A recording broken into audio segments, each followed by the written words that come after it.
Dan salah satu konsekuensi keberagaman ini adalah perbedaan dalam masalah politik. Jangan sampai berbeda pendapat malah saling menghujat.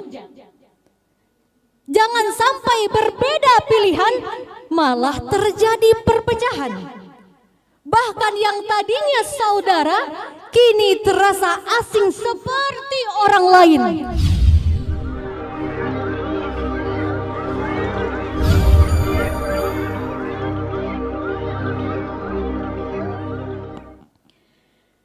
Bismillahirrahmanirrahim.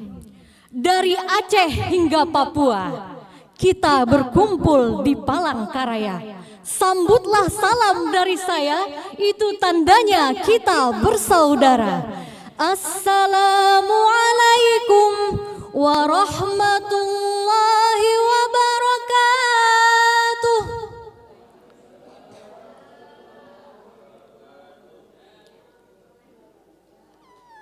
Alhamdulillah, alhamdulillahilladzi hadana lihada wa ma kunna linahtadiya laula an hadanallah. Asyhadu an la ilaha illallah wa asyhadu anna Muhammadar Rasulullah la nabiyya ba'da amma ba'da. Puji syukur kepada Allah Subhanahu wa Ta'ala, Tuhan yang Maha Esa, Tuhan yang Maha Kuasa, yang telah memuliakan kita dengan iman, memberi petunjuk kepada kita menuju keagungan syariatnya.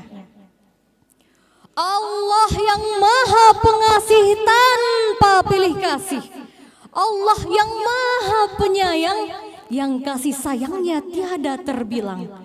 Semoga kita semua selalu mendapat rahmat Allah, insya Allah. Salawat dan salam kita kirimkan kepada Rasulullah Sallallahu Alaihi Wasallam, Nabi terakhir yang selalu merindukan umatnya. Rasulullah yang membawa kita dari yang tidak tahu apa-apa tentang pedoman hidup sampai kita memiliki pedoman hidup yang agung, yakni Al-Quran dan hadis. Beliau juga yang membawa kita dari zaman obor sampai ke zaman kompor, dari zaman onta sampai ke zaman Toyota, yang penuh kemajuan seperti yang kita rasakan saat ini. Dewan juri yang saya hormati, hadirin yang berbahagia. Dalam kesempatan kali ini, saya akan menyampaikan sebuah materi yang berjudul Islam dan Kebinekaan, Wujudkan Harmoni di Tengah Perbedaan. Salah satu anugerah yang diberikan oleh Allah kepada sebuah negara adalah adanya keberagaman. Keberagaman inilah sebuah kekayaan yang harus kita jaga. Sebagaimana Ibnu Katsir menafsirkan Al-Quran surat Hud ayat 118, bahwasannya Allah menciptakan kita berbeda-beda, mulai dari berbeda rezeki, berbeda agama, berbeda pandangan dan pendapat. Dan salah satu konsekuensi keberagaman ini adalah perbedaan dalam masalah politik. Jangan sampai berbeda pendapat malah saling menghujat. Jangan sampai berbeda pilihan malah terjadi perpecahan. Bahkan yang tadinya saudara kini terasa asing seperti orang lain. Bahkan suami istri bisa bercerai hanya karena berbeda pandangan. Na'udzubillahi min dzalik. Karena itu penting sekali bagi kita untuk membangun ukhuwah watoniyah. Apa itu? Yakni persaudaraan sesama bangsa. Lalu timbul pertanyaan, bagaimana cara kita membangun ukhuwah watoniyah agar kita tetap bersatu di tengah perbedaan ini? Hadirin yang dirahmati oleh Allah. Yang pertama, kita harus memiliki karakter tasamuh atau toleransi. Toleransi ini merupakan sebuah sifat terpuji yang harus kita miliki. Menghargai hak-hak orang lain yang berbeda dengan kita. Tunggu dulu, tidak cukup hanya toleransi. Allah mengedukasi kita dalam surah Al-Hujurat ayat 13 bahwasannya toleransi ini akan terbangun dengan cara saling mengenal. Sebagaimana firman Allah yang akan saya bacakan dalam surah Al-Hujurat ayat 13. A'udzu billahi minasy syaithanir rajim.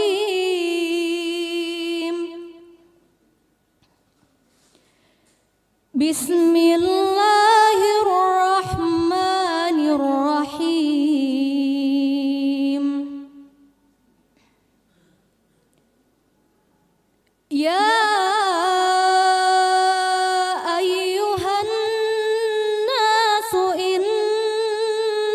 خلقناكم من ذكر وأنثى وجعلناكم شعوبا وقبائل لتعارفوا.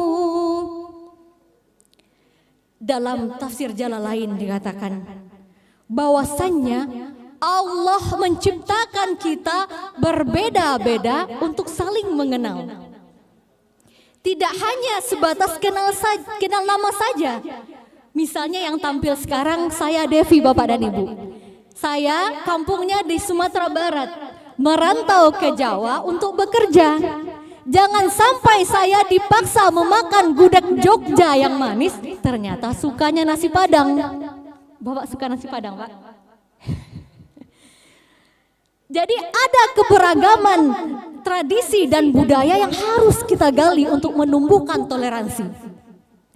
Nah, sejak dahulu Rasulullah sudah mengedukasi kita dengan pentingnya toleransi.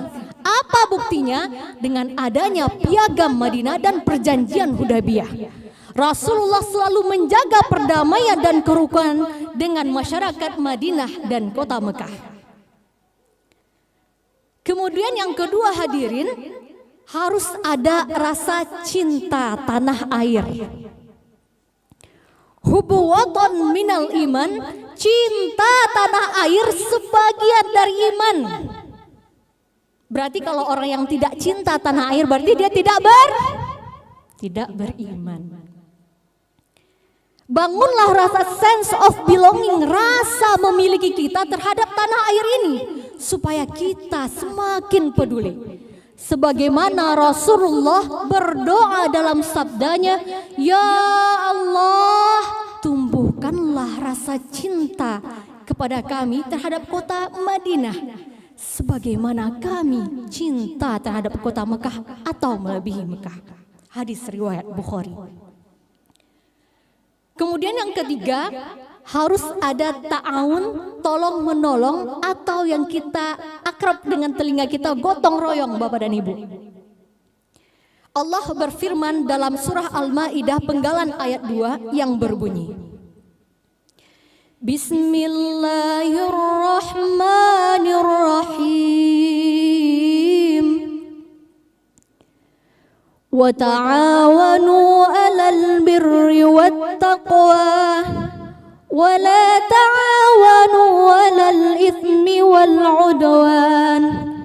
Dan tolong menolonglah kamu dalam kebaikan dan takwa, dan janganlah kamu tolong menolong dalam dosa dan permusuhan. Hadirin yang berbahagia, Kita semua harus tolong menolong bekerja sama menjaga persatuan bangsa ini dari pihak-pihak yang ingin memecah belah kebangsaan kita. Bagaimana caranya? Lakukan edukasi dan sosialisasi akan bahaya-bahaya akun fake, buzzer-buzzer, dan berita-berita hoax yang beredar. Tegakkan hukum seadil-adilnya. Jangan malah tajam ke bawah, tumpul ke atas. Lalu bangunlah kepercayaan masyarakat dengan mengutamakan kepentingan bersama di atas kepentingan pribadi dan kelompok. Kemudian yang keempat adalah kita harus berdiri di atas konsensus kebangsaan kita. Hadirin, di Indonesia ini Undang-Undang 45, Kebinekaan, Pancasila dan NKRI selaras dalam pandangan Islam. Untuk itu hadirin, kita harus berpegang teguh kepada aturan-aturannya. Setuju? Mantul, mantap betul. Allah mengedukasi kita lagi dalam surah Ali Imran ayat 3 yang berbunyi, Bismillahirrahmanirrahim. Wa'tasimu bihablillahi jami'an wa la tafarraqu wa dhkuru ni'matallahi 'alaikum idh kuntum a'da'an